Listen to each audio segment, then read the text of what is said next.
ပအန်ရဲ့အာလဝန်အင်းရဘာလို့နာမည်ကြီးလဲဆိုတာတစ်ချက်ကြည့်လိုက်ပေါ့ဒီလို vibe မျိုးကပတ်စံပေးဝယ်လို့မရဘူးဗျအာလဝန်အင်းကပအန်မျိုးအပြင်မှာရှိရပါတန်လွင်တံတားကိုလည်းဖျက်ရမှာဆိုတော့မပုံတင်လေးတော့ယူသွားကြပါတော့ဖောင်စည်းဖို့အတွက်ဒီရသေးပြန်ကူရှေးကတဘာဝရီလိုင်ကူလေစိတ်ကိုလာရပါတယ်ဟိုဘက်တစ်ချက်မှာတော့စဘာကူတွားတဲ့လေစိတ်ရှိပါတယ်ကျွန်တော်တို့ဂျာရက်လာတာကိုလူကတော်များတယ်ဗျာသိလားပေးရမှာဆိုရင်တော့ဖောင်စည်းအားဖို့မျောလင့်မနေနဲ့အခုချိန်မှာလက်မကတော့ဒီနားမှာဝယ်ရမှာပါဖောင်တစ်စီးကို3000ပေးရပါတယ်လူက10ယောက်ထိစီးလို့ရတယ်ထင်တာပဲဖောင်ကစုစုပေါင်း73စီးထိရှိပါတယ်တိုကင်ကြိုယူရတယ်ပေါ့နော်ကျွန်တော်တို့တိုကင်ကတော့134ပါရှေ့မှာအခု30လောက်စောင်းရမယ်တနာရီဝန်းကျင်လောက်တော့စောင်းလိုက်ရတယ်ဗျာဖောင်စီးရဲ့ကြာချိန်ကတော့ဓာတ်ပုံရရင်ရိုက်တယ်လို့မိနစ်40ကနေတနာရီအဲ့ဝန်းကျင်လောက်တော့ကြာမယ်ထင်တာပဲဒါကတော့ဒီနေ့ကျွန်တော်ရဲ့ outfit ပဲပအံမိုးမယုံလို့မိုးကအင်ကြီးဝတ်ခဲ့ဖောင်စီးလို့ရတာက9လပိုင်း10လပိုင်းလောက်ထိပဲရှိပါမယ်မိုးရဒီမှာဖောင်စီးရတာအေးလေးနဲ့စိမ့်စိမ့်ဆူဆူလေးရှိပါတယ်ဖားလေးဖောင်စီးဖို့စောင့်နေကြပအံမှာဖောင်စီးလို့ရတာလေအာလဝန်အင်းပြင်ဆက်တန်ကူလည်းရှိရဒါပေမဲ့အာလဝန်အင်းကတော့ရေပြင်တော်ကျဲပြီးတော့စိတ်ကိုပေါ့ပါစေပါတယ်။ Okay တနားရီလောက်စောင့်ပြီးတဲ့အချိန်မှာတော့ကျွန်တော်တို့ရဲ့ဖောင်ရောက်လာပါပြီ။ Let's go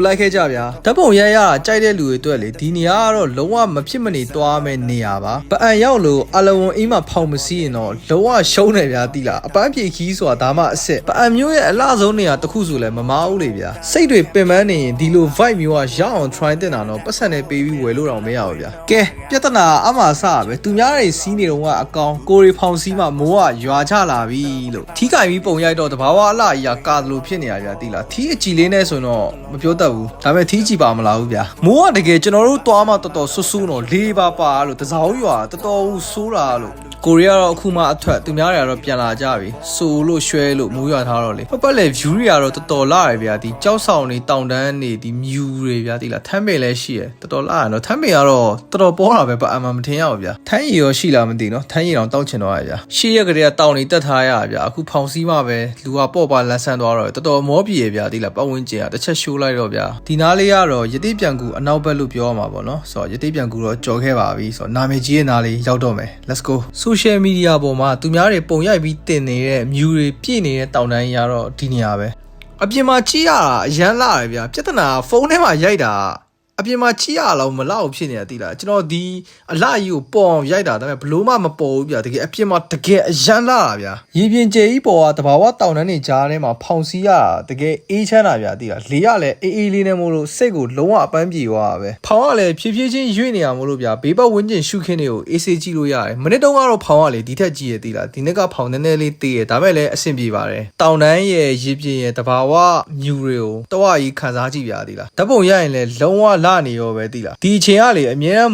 မိုးရွာနေရမို့လို့တနေကုန်ဘယ်ချိန်ဖြစ်လာပါတယ်တိလားအပူချိန်လဲတော်တက်တာအေးလေးပဲရေပြင်စိမ့်ပြအောင်နဲ့တောင်တန်းအဆက်ရောက်နေကြားထဲကအပြစ်သားစာမဲ့လွန်းတဲ့မြူတွေကိုတစ်ချက်ခံစားကြည့်ဖို့ဗျာဒီဘက်အချမ်းကတော့ရတိပြန်ကူအနောက်ဘက်ပေါ့နော်ရတိပြန်ကူထဲဝင်ပြီးရင်ဒီဘက်အနောက်ဘက်ကိုထွက်လာလိမ့်မယ်ဒါရတိပြန်ကူ view point လို့ပြောလဲရတယ်အောက်မှာမြင်ရတော့တွိုင်းလိုက်ဗျာဒီမှာလေကားရှိရတိလားလေကားနေတက်ပြီးတော့လေရတိပြန်ကူအနောက်ကနေအရှိကိုပြန်ထွက်သွားလို့ရရဗျာကိုကဖောင်စည်းပြော့လေအပြန်ကြရင်လေစိတ်ကိုမပို့ပေးဘဲနဲ့ဒီမှာပဲပို့ပေးဆိုပြီးဒီကနေရတိပြန်ကူပြောင်းပြန်ဝင်လဲရတယ်ပေါ့နော်။အိုးကိုရီနောက်မှာတခြားဖောင်တွေတော့မှကတ်လိုက်လာကြရင်ကိုရီကဓာတ်ပုံရိုက်ဖို့အတွက်ဖောင်ရက်ခိုင်းတာတော်လေးကြာသွားတယ်။ဖောင်မောင်းပေးရဲ့ဦးလေးကလည်းလေတော်လေးသဘောကောင်းတယ်ဗျာကိုပြောတဲ့အတိုင်းကိုသူတေချာလေးလုပ်ပေးပြုံးပြုံးရွှင်လေးပဲ။အဲ့ဒီမှာကြောက်နေပြီဖောင်ကလည်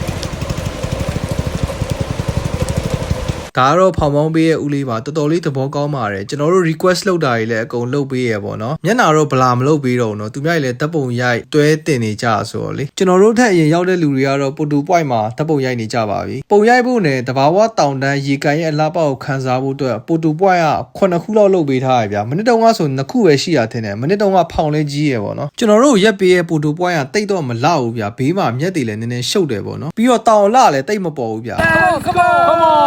Come on man bitch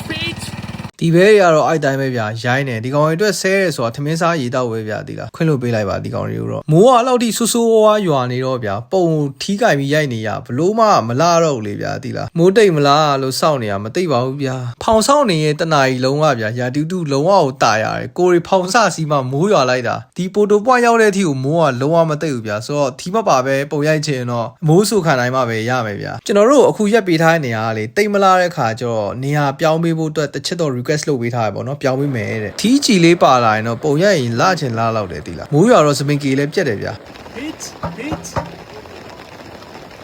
ပိုတို point နေထဲမှာအလားဆုံးကလေအဲထောက်တိုင်မြင်းတဲ့တခုပဲသိလား तू ကလေဒီတောင်တန်းနေရဲ့အလဲမှာရှိတယ်လို့ဗျာ तू ကမြင်းတဲ့ခါကျတော့ဘေးကခြုံနေပါတယ်ကိုလည်းမမြင်ရတော့ဘူးဗျာသိလားတော်တော်လေးလှတယ်ဒါမဲ့လည်းကျွန်တော်တို့ရွှေပေးနေရလဲအစင်တော့ပြေနည်းနည်းလေးအလဲကျသွားတယ်ဗျာသိလားโอเคဗျာတပ်ပုံလေးပါလေးရိုက်မယ်လာတာမလာတာတဲ့အဓိကကတော့အမတ်တရားပေါ့ဗျာသိရမလားဒီနေရာကိုလဲခဲ့တယ်ဒီလိုအလားပါရရှိရဲဆိုတာပုံရိုက်ထားမှပဲပြန်သိရဗျာအုံနောက်ကကောင်းတော့မှာမဟုတ်ဘူးအပြင်မှာတော့အများကြီးပူလာပါတယ်ကျွန်တော်ပြောတဲ့ဓာတ်ပုံရိုက်ရတာအလားဆုံးပူတူ point ဆိုတာဒီဟာလေးပဲဗျာ तू ကတောင်တန်းနေရဲ့အလဲမှာရှိသလိုမြင့်လဲပူမြင့်တယ်ပေါ့နော်ဒီဘက်ချမ်းဟာလေးလဲလာဒါပေမဲ့လူမလွတ်တဲ့ခါကျတော့ကျွန်တော်မရိုက်ခဲ့ရဘူးဗျာရေရဲစင်းနေတော့ဖုံးများကြောက်သွားတာပေါ့ပြီးမှပဲဟုတ်မလဲရေစင်ကူးနေရပါတဲ့ဖောင်မောင်းနဲ့ဦးလေးကတော့ပြောပါတယ်ရေကတော့စင်ကူးလို့မရဘူးတဲ့တခုဖြစ်သွားရင်သူတို့တာဝန်လည်းမကင်းဘူးပေါ့နော်โอเคပုံလဲရိုက်ပြီးပြီဖောင်လဲစီးပြီးပြီတဘာဝအလှတရားကိုလည်းခံစားပြီးပြီဆိုတော့ပြန်တော့မယ်ဗျာသူများတွေကတော့အခုမှရောက်လာကြတယ်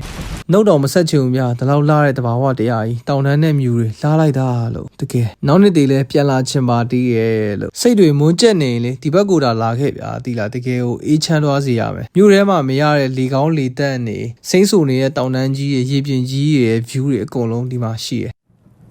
Let's go โอเคဗျာကျွန်တော်တို့စတင်ပြန်နေပါပြီသူများရတော့အခုမှထွက်လာကြတယ်ဗောနော်အပြန်လာ view တွေလည်းလာပါတယ်တိလားတစ်ချက်လိုက်ကြည့်လိုက်ဗောဒီနေရာလေးကတော့တဘာဝရေကူဖြစ်ပါတယ်ရေတအားတက်နေလို့ဝင်လို့မရဘူးပေါ့နော်နွေရာဒီမှဝင်လို့ရမယ်ထင်တယ်မဟုတ်လဲရေကျရင်တော့ဝင်လို့ရပါတယ်ဒီထဲမှာလင်းတို့တွေနေရဆိုရေတက်တဲ့ခါလင်းတို့တွေကဘာမှနေကြလဲမသိဘူးနော်သူတို့လည်းနေရာပြောင်းပြီးနေရမှာပေါ့ဒီနားလေးကကြောက်တုံးနှစ်ခုပိတ်နေရလေမသိဝင်ပေါက်လို့ပါလို့ဖြစ်နေတယ်ဒီလားချစ်စရာလေးပြန်တဲ့လူတွေကပြန်အခုမှသွားတဲ့လူတွေကသွားပေါ့နော်ဒါလေးကတော့ယတိပြန်ကူလေးဖြစ်ပါတယ်ဒီဘက်ချမ်းနေမြင်ရတဲ့ view လေးပေါ့နော်ဒီဘက်ချမ်းလေးလည်းတော်တော်လေးလှပါတယ်မြူတွေအုပ်ဆိုင်ပြီးတော့လေယတိပြန်ကူတော့မဝင်တော့ဘူးဗျာဘိုက်စာနေပြီနောက်လုံးတောင်ကြားလန်းနေလဲသွားရအောင်ပါဆိုတော့လေထုံးမတိုင်လဲသွားမယ်တက်တက်လို့ထမင်းဟင်းစားမယ်ကဲဆိုတော့ပြန်ရောက်ခဲ့ပါပြီကျွန်တော်ခရိုက်ကြရင်နောက်လုံးတောင်ကြားလန်းနဲ့ထုံးမတိုင်ပြန်သွားပါမယ်အဲ့ခါကြရင်လည်းကျွန်တော်ဗီဒီယိုလေးပြန်တင်ပေးပါမယ်အားလုံးပဲ have a good day ပါအဆုံးထိကြည့်ပေးရကျေးဇူးအများကြီးတင်ပါတယ်